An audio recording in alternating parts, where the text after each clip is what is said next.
Okay, we're going to start doing part 2 of this project where we're going to add the tints, the shades, and the traditional hues. Since this is a very complex project, we're going to need to label our cubes before we begin. So grab a pencil, and what you're going to go ahead and do is very lightly, you're going to label if it's going to be, I'm going to decide. I think this one's going to be a hue. This one's going to be a tint. And this one is going to be a shade. And I'm going to do that in all of my boxes, keeping true to the exact same thing. So all the tints are going to be right here. So I'm going to put a T in each one of those little cubes. Well, diamond shapes, sorry. Okay, so then that means tint would go here, here, and here. And then I have shade. So skip, shade, skip, shade, skip, shade. And then hue, which is the traditional color. Hue, skip, hue. So you're going to go ahead and do that to each section. And I'll see you in a second. I have now finished labeling each and every one of my boxes. And I'm going to go ahead and get the paint. The paint I decided to get is, I'm going to do a mixture because this is, I don't want to do traditional colors. So I've got my plate and I'm going to go ahead and mix together a blue. You do not need a lot of blue. Hopefully you can see that because I know the snowman's probably distorting your view. And I'm going to mix in a little green. And I'm going to start with my traditional hue first, which is the normal straight color. You're going to be using some new purple brushes. Sorry, I'm at my house, so I don't have the purple brushes. But this is about the size of your brush. And what you want to look for is you want to make sure it has a chiseled tip. This one's been used quite a bit. So the chisel tip is starting to wear, but it's going to be fine enough for what we're doing. So I'm going to go ahead and go mix myself a green and a blue mixed together. Kind of, I don't know, you could call it aqua or like forest green.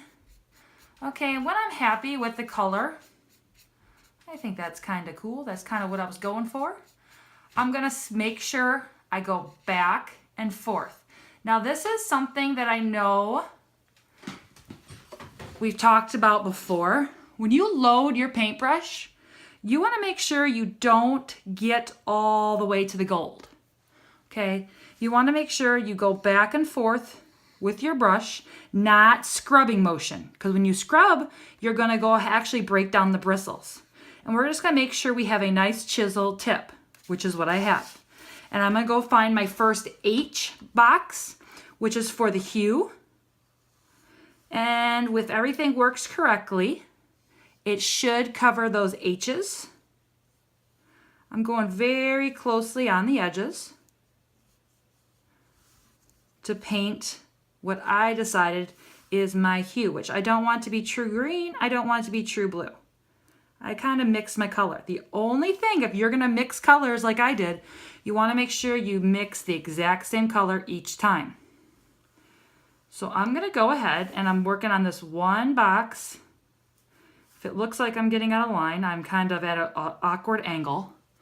But I'm trying my best to stay in the box. So I'm going to go back, and if there's any extra paint that has like built up, like little puddles, I'm going to go ahead and move this back and forth.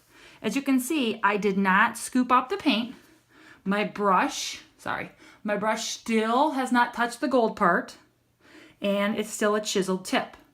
So what I'm going to go ahead and do is I'm going to go ahead and paint the rest of these, and I'll see you back when we do the shade. Okay, as you can see, I painted my traditional hues.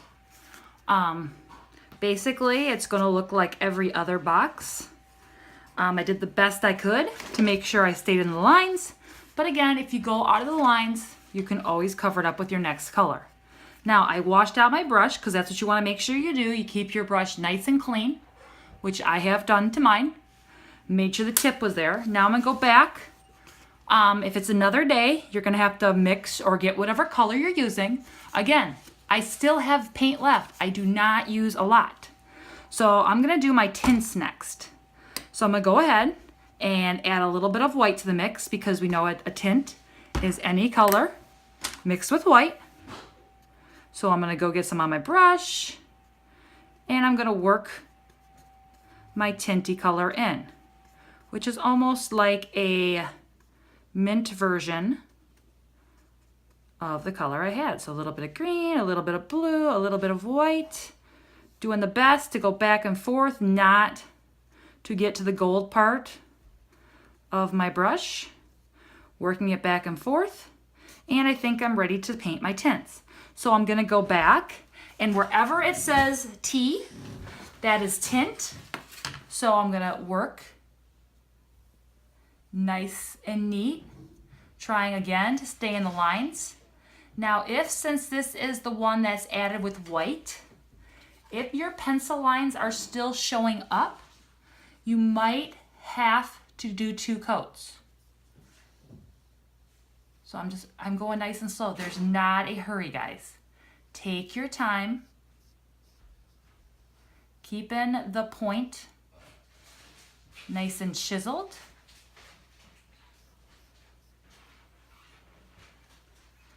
Going back if needed. Now I haven't talked a lot about water.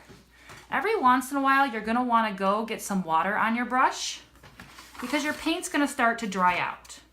So I'm just gonna dip into the water and just mix it back and forth a little bit to make sure that my paint stays wet, and that's how it's gonna work the best. So I'm gonna go ahead and continue painting the tints and I'll see you back in a few minutes.